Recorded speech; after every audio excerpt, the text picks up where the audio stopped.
धीमहि धियो यो नः प्रचोदयात्।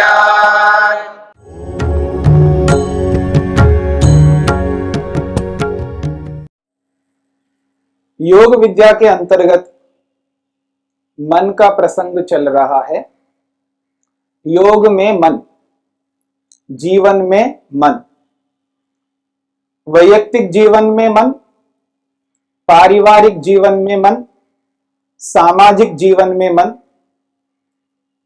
राष्ट्रीय जीवन में मन और विश्व स्तरीय जीवन में मन। जिसने भी मन को जाना समझा उसके जीवन में सुख है, और जिसने अपने जीवन में मन को नहीं जाना उसके जीवन में दुख है। शास्त्रकारों ने कहा है, मन एव मनुष्याणाम कारणम बंध मोक्षयोः। मनुष्य के जीवन में सुख का कारण मन है और दुख का कारण मन है। जिसने मन को जाना वह मन सुख का कारण बनेगा, और जिसने मन को नहीं जाना वह मन उसके जीवन में दुख का कारण बनेगा। मन के संदर्भ में 4 बातें आपके सामने आई। पहली बात है मन का कारण। मन का कारण क्या है? दूसरी बात है मन का स्वभाव क्या है? तीसरी बात है मन की अवस्थाएं क्या हैं? चौथी बात है मन के व्यापार क्या है? मन के व्यापारों को, मन की अवस्थाओं को, मन के स्वभाव को और मन के कारण को जान लेने से, समझ लेने से, तदनुरूप व्यवहार कर लेने से मनुष्य सुखी होता है, उसके विपरीत दुखी होगा। अथ योगानुशासनम, इस प्रथम सूत्र में हम विचार कर रहे हैं। महर्षि वेदव्यास ने मन की अवस्थाओं को लेकर के इसमें भाष्य में स्पष्ट किया है, मन की कितनी अवस्थाएं होती हैं। अवस्था को आप इस रूप में भी समझ सकते हैं, एक आदमी गाड़ी चला रहा है, 4 व्हीलर चला रहा है, वाहन, और वाहन चलाता है तो गियर लगाता है। First gear, second gear, third gear, fourth gear, fifth gear. Gear तो एक ही है ना, लेकिन उसको बदलता रहता है। तो जैसे गियर को बदलता है व्यक्ति, 5 स्थितियों में उसको पहुंचाता है। गाड़ी के रफ्तार को बढ़ाने के लिए वो व्यक्ति 5 स्थितियों में पहुंचाता है गाड़ी को। तो ये समझ लीजिए, जैसे गाड़ी को चलाने के लिए गियर बदल बदल करके 5 स्थितियों में गाड़ी को पहुंचाता है, ऐसे ही हमारा जो मन है वो मन 5 स्थितियों में रहता है। आप एक कल्पना करके देखिएगा, मन गोल है, राउंड शेप में, गोलाई में। वैसे भी आप देखेंगे दुनिया में कोई भी वस्तु हो, कोई भी वस्तु, कोई भी पदार्थ, वो गोलाई में ही होगा। कोई भी पदार्थ वो गोलाई में ही होगा। हाँ, आपको बड़े बड़े पदार्थों को देखेंगे आप तो आपको समझ में नहीं आएगा। उन बड़े बड़े पदार्थों को सूक्ष्म करते जाओ, उनके खंड खंड बनाते जाओ, सूक्ष्म से सूक्ष्म, सूक्ष्म से सूक्ष्म, अंतिम सूक्ष्म तक पहुंच जाइए, अणु तक पहुंच जाइए, एटम तक पहुंच जाइएगा। फिर उसको देखिएगा, वो गोलाई में होगा। तो हर पदार्थ गोल में होगा। तो आप मन को भी वैसा ही समझ लीजिएगा। मन भी एक पदार्थ है, एक चीज है, एक वस्तु है। ऐसा नहीं कि मन एक पदार्थ ना हो, वो एक इंस्ट्रूमेंट है, एक चीज है, एक वस्तु है, एक पदार्थ है। तो वो मन भी गोलाई में है। आप मन में एक ऐसी कल्पना कर लीजिएगा, फिर उसके 5 विभाग बना लीजिएगा।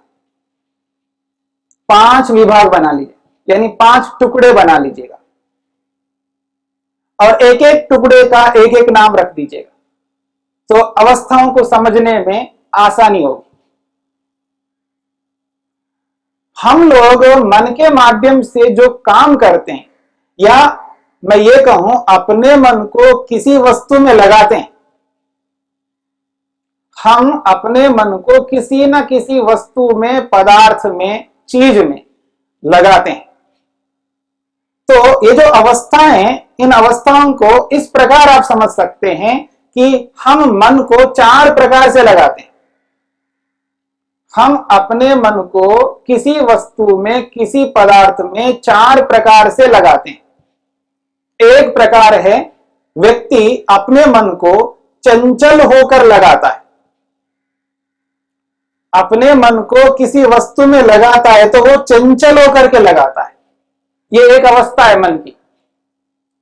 अब ये जो चंचल अवस्था है, राउंड शेप में, गोलाई में जो मन है, उस मन को एक विभाग में देखिएगा, उस एक विभाग में उसकी चंचलता है। यानी मन के एक पार्ट में, एक विभाग के अंदर वो चंचलता है। जब आदमी किसी वस्तु में मन को लगाता है तो वो चंचल होकर के लगाता है। ये एक अवस्था है मन की। दूसरी अवस्था है मन की, वो किसी वस्तु में मन को लगाता है तो मूढ़ होकर के लगाता है। उसको मूढ़ अवस्था कहते हैं। जब व्यक्ति मन को किसी वस्तु में लगाता है तो वो क्षिप्त, विक्षिप्त होकर के लगाता है। उसको हम कहेंगे विक्षिप्त होकर के मन को लगाता है। और एक प्रकार है जब व्यक्ति अपने मन को किसी वस्तु में लगाता है तो एकाग्र होकर के लगाता है। तो प्रत्येक मनुष्य अपने मन को 4 प्रकारों से लगाता है, अलग अलग वस्तुओं में। तो ये मन की ये 4 अवस्थाएं हो गई। किसी भी वस्तु में मन को कोई भी दुनिया का लगाता है, इन्हीं 4 अवस्थाओं में होकर के लगाता है।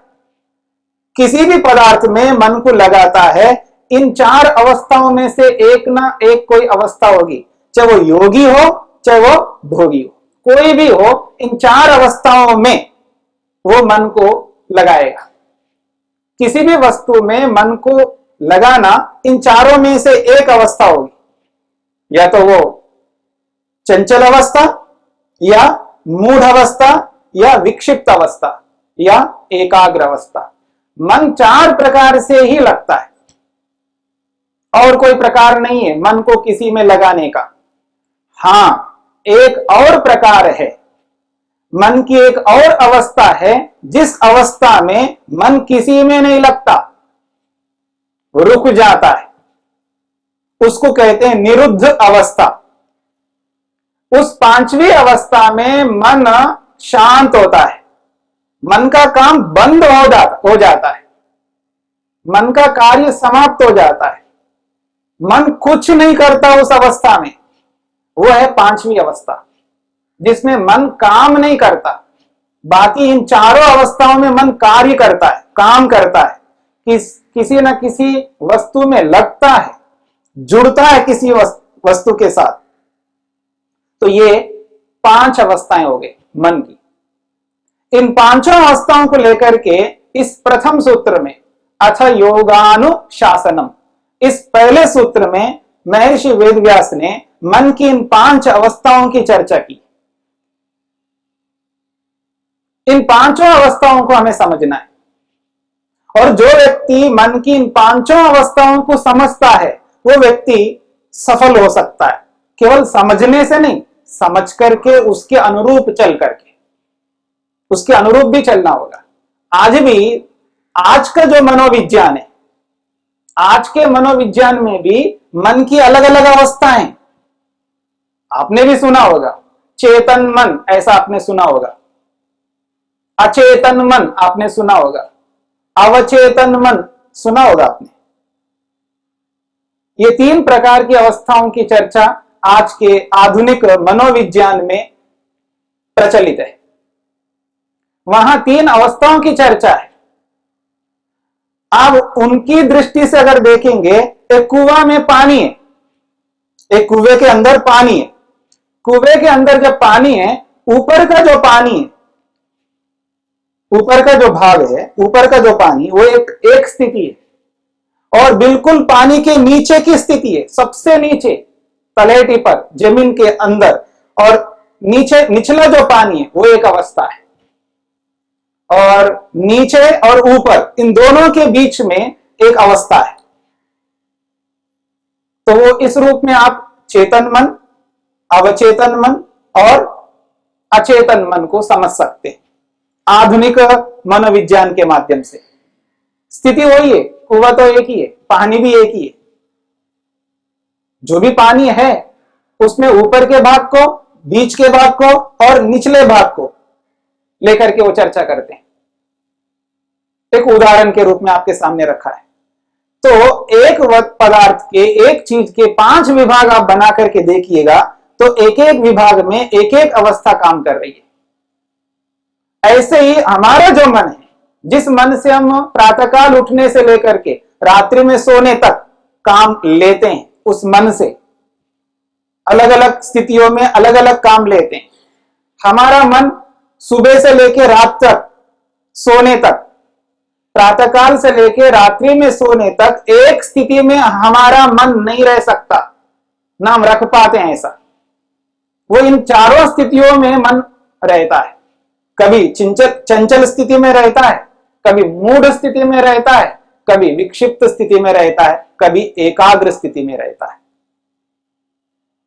पर एकाग्र स्थिति में किसका मन रहता है, यह भी हमें समझना है। एकाग्र स्थिति में किसका मन रहता है और किसका मन एकाग्र स्थिति में नहीं रह सकता, हाँ, यह भी हमें समझना है। हमें यह समझना है कि एकाग्र स्थिति में मन किसका रहता है और एकाग्र स्थिति में मन किसका नहीं रहता, नहीं रह सकता, यह भी हमें समझना है। उसके अंदर सामर्थ्य है, मन के अंदर यह सामर्थ्य है कि वो एकाग्र हो सकता है। मन के अंदर सामर्थ्य है, सबके मनों के अंदर सामर्थ्य है, पर सभी लोग एकाग्र नहीं हो सकते। और जिस एकाग्रता को लेकर के योग में बताया जा रहा है वो एकाग्रता अलग है, और जिस एकाग्रता को लेकर के लोक में, संसार में जाना जाता है वो एकाग्रता अलग है।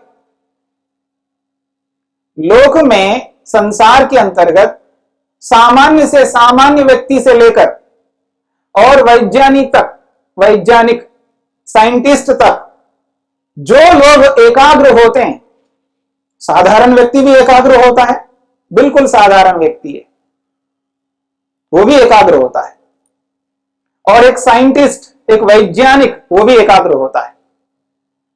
तो साधारण व्यक्ति से लेकर के एक साइंटिस्ट तक, वैज्ञानिक तक, जितने भी लोग हैं दुनिया में, ये सब एकाग्र हो रहे हैं। वो जो एकाग्रता है, वो जो एकाग्र स्थिति है, वो एक बिल्कुल अलग स्थिति है। और योग में जिस एकाग्रता को लेकर के बताया जा रहा है, ये एकाग्रता बिल्कुल अलग स्थिति में है। इन दोनों बातों को हमें समझना पड़ेगा। तो हम ये समझने का प्रयत्न करेंगे, मन के जो 4 कारण आपके सामने बताए, 4 बातें आपके सामने रखी है।